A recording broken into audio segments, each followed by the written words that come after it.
Kasi dito palalabasin pa na etong si PBBM mga kababayan, walang isang salita at hindi marunong tumupad sa napag-usapan mga kababayan na kung saan sumulat daw dito kay Vice President Sara Duterte at hindi daw po makikipagtulungan sa International Criminal Court, pero kalaunan ay nag-iba at nagbago dahil nga naaresto etong si dating Pangulong Duterte sa bisa ng warrant of arrest galing po sa International Criminal Court. Mga kababayan, ano po kaya sinasabi dito ni Sara at binabasa niya yung sulat ni PBBM na nakuha daw ng isa sa mga lawyer mga kababayan at ibinigay kay Vice President Sara Duterte. Pero yung sulat ni PBBM talagang pumapatungkol kay Vice President Sara Duterte noong 2023. So ngayon pakinggan po natin. Meron kasing document galing sa ating Pangulo papunta sa akin na sulat na lumabas dahil kinuha siya sa isang lawyers group chat. Hindi namin alam kung sino ang kumuha at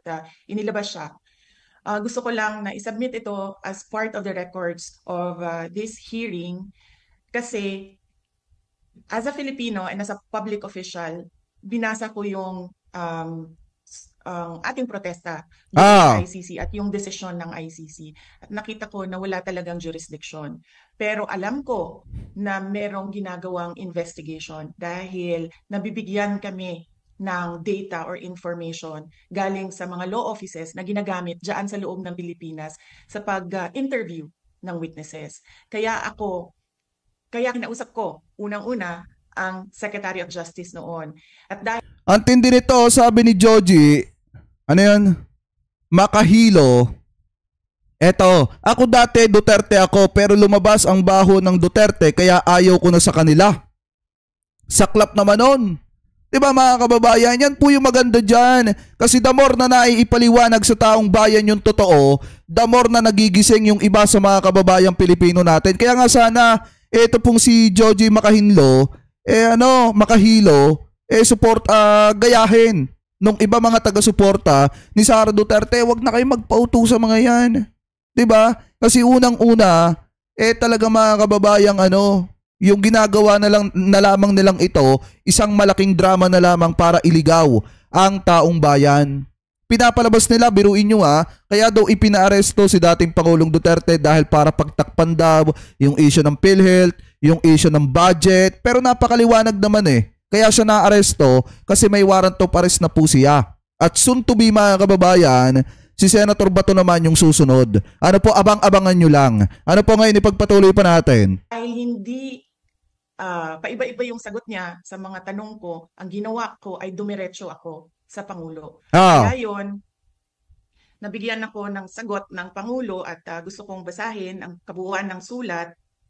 Nakalagay dito, Dear Vice President Duterte, this is reference to your letter of 4 December 2023 as well as similar letters sent to members of the Cabinet, namely Secretary Jesus Crispin C. Remulla of the Department of Justice and Solicitor General Menardo Guevara on even dates with respect to your concerns, legal or otherwise, on the investigation to be conducted by the ICC into the previous administration's war on drugs. I remain steadfast in my resolve that the jurisdiction of the ICC over the Philippines after the effectivity of its withdrawal therefrom is very much in question. To this end, this government will not assist the ICC in any way, shape, or form.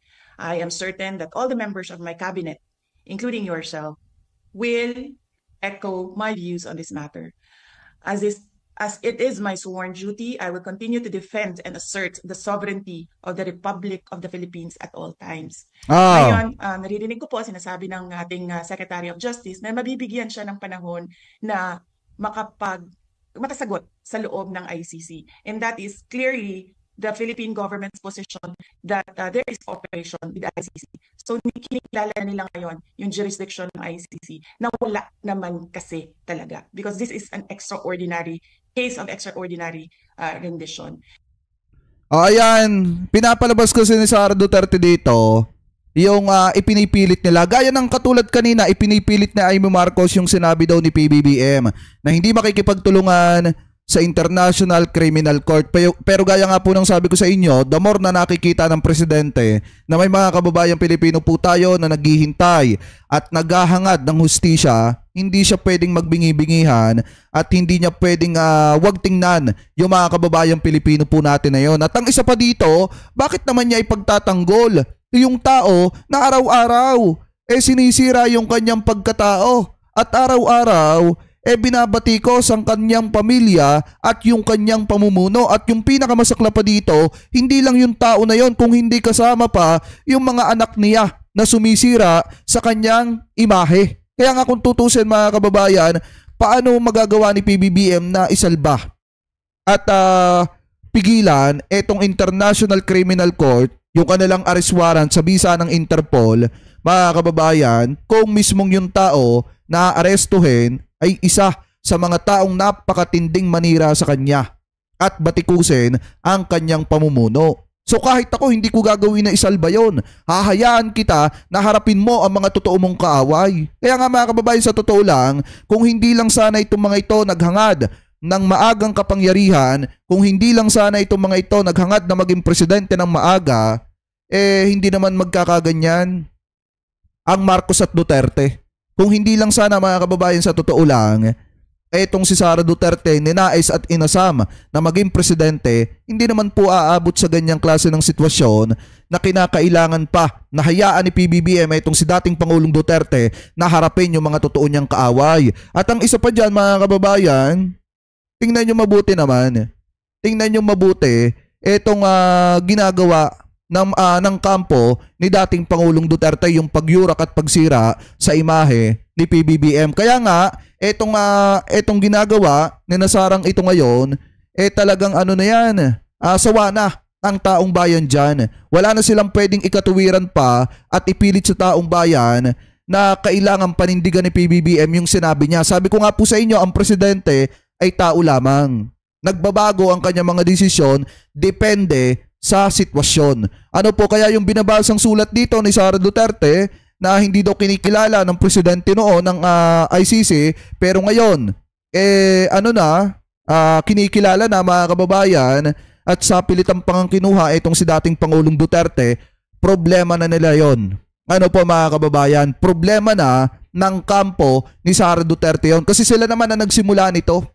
Sila naman ang gumawa ng problemang ito. So ngayon, maganda at tinanggap na niya na hindi na makakauwi ang kanyang ama. At gaya nga po ng sabi ko sa inyo, etong nangyayaring ito ngayon, yung simpatsya at awa na nakukuha nila sa publiko, ang aani ng lahat ng yan at makikinabang ng lahat ng yan ay walang iba kung hindi etong si Sara Duterte. Dahil alam naman po natin, pagdating ng 2028, at etong si Sara Duterte ay hindi na-impeach ngayong 2025, malaki ang possible na siya ang patakbuhin ng mga taga-suporta ni Duterte mga kababayan at mga kaalyado po niya. So sino ang magiging presidente kung sakaling pala rin siya? Siyempre siya. Kaya nga kapakinabangan niya lahat ng nangyayaring ito. Kaya gano'n na lamang siguro kabilis na tanggapin niya na hindi na makakauwi yung kanyang tatay. Kasi parang ang mangyayari dito, itong si dating Pangulong Duterte ay sacrificial lamb.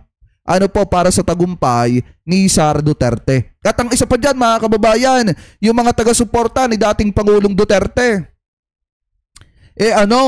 talagang nagpapakita na ayaw na nilang pauwiin or pabalikin ng Pilipinas eto pong si dating Pangulong Duterte. Bakit? Eto, pakinggan natin. The Duterte supporters are spamming the ICC judges, no? How does this affect Duterte's case? Well, kita nyo ha mga kababayan, yung mga taga-suporta ni Duterte na hindi nag-iisip ng tama, nagpaulan ng spamming comment. Ano po, yung kanilang mga troll farm, inutusan para pumunta dun po sa account mga kababayan ng isa sa mga ICC judges, which is etong si Motok, si Judge Motok mga kababayan. And then binatikos nila doon, in-spam nila mga kababayan, at kung ano-ano pa na mga masasakit na salita ang ibinato po nila doon sa judges. So ngayon, pakinggan natin yung possible na maging epekto. one, it tells the ICC, we need to take jurisdiction, we need to take cognizance of this case, because if we throw back this case to the Philippines, magkakagulo. 2, I think it weighs against the grant of an interim release, precisely in the same manner. He would ask to go back to the Philippines, mahirap yan. 3rd, conviction. Because Duterte precisely laid out this plan of vilification, of othering. Ang mga addict, deserve naman niyang mamatay. The ICC will see that this philosophy has really latched in, and therefore this is part of the system. And then lastly, there could be additional charges. So Article 70 of the Rome Statute talks about offenses against the administration of justice. Diba? And if you intimidate an official of the court for the purpose of, and I'm reading this, of forcing or persuading the official not to perform or to perform.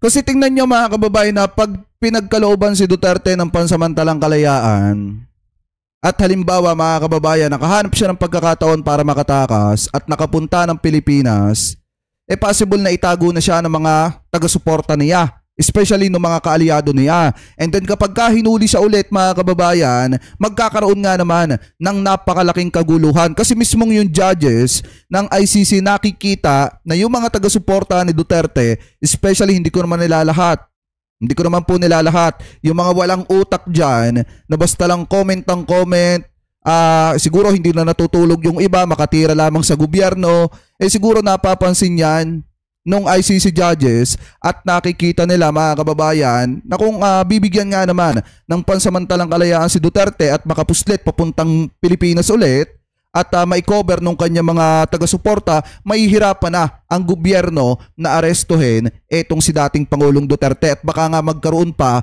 ng napakalaking kaguluhan. Kaya malaki ang possible na hindi na ipagkaloob sa kanya yung pansamantalang kalayaan po niya. Ano po ngayon, ipagpatuloy pa natin. Improperly his or her duties. Duterte could have additional charges if these attacks could be traced back to him. Pag nilaya nila kung anong gagawin, dahil kung hindi matalino yung pag-engage mo sa court, kung hindi tama yung paraan ng pag-engage. Because the proper way would be to perhaps write to the court and ask for an opportunity to be heard. Not spam the social media. That's not an official kumbaga, communication channel of the court. Dapat ang gawin ng mga taga-suporta ni Duterte na nagagalit sa ICC, pumunta kayo doon sa The Hague, Netherlands, magsampa kayo ng demanda doon. At sabihin nyo, bakit kayo nag-iimbestiga? Sa aming former president, wala nga kayong jurisdiction sa Pilipinas. Ganun dapat gawin ninyo, mag-ambagan kayo para may maipamasahe kayo papunta doon sa The Hague, Netherlands kung makabalik pa kayo pa uwi. Diba? Sa bahal ng gastos. Yan ang problema sa mga yan sa social media lang. Magagaling. Biruin nyo mga kababayan, umupo lang naman etong si Judge Motok, isa first appearance ni dating Pangulong Duterte, and then siya lang naman yung nagsilbing judge doon.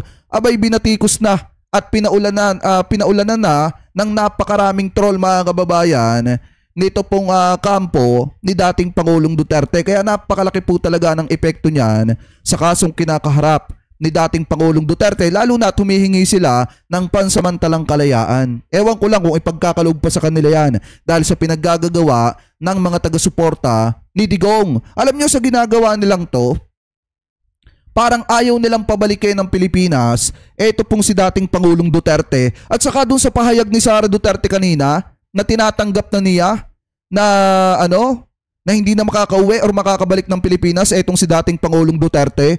Kung kayo mga kababayan magaling mag-analyze, mararamdaman nyo Mararamdaman nyo na bakit ang bilis naman. Wala pang isang buwan. Wala pang 3 weeks mga kababayan Magto 2 weeks pa lang. Buhat nung naaresto itong si dating Pangulong Duterte. Ang bilis naman niya makamove on. Diba? Lalo na at tatay niya yung nakulong sa ibang bansa at pag bumalik na siya ng Pilipinas, mahihirapan na sila na dalawin yung tatay niya lalo na't matanda na. Pero sa kanya easy lang. So ito yung payo natin sa mga kababayang Pilipino natin. Paano kayo maawa kay dating Pangulong Duterte kung mismong yung anak niya tinanggap na hindi na makakabalik ng Pilipinas etong si dating Pangulong Duterte. So dapat yung mga taga-suporta ni dating Pangulong Duterte, kung totoo kayo, dapat tanggapin nyo na rin mag-move on na rin kayo. Kasi unang-una, yung anak nga tinanggap na dapat kayo din ganun din. 'Di ba? Huwag niyong ubusin yung araw ninyo na nakahilata kayo sa bahay niyo habang gigil na gigil kayo sa mga cellphone ninyo para batikusin ng gobyerno. Kasi yung anak nga tinanggap na eh. Okay na dun sa anak niya, wala na siya nararamdamang galit, wala nang kahit na ano paman. Basta ang mahalaga, sabi niya, tinanggap niya na hindi na makakabalik ng Pilipinas yung kanyang ama. So dapat maging aral din yan dun sa mga taga-suporta ni dating Pangulong Duterte.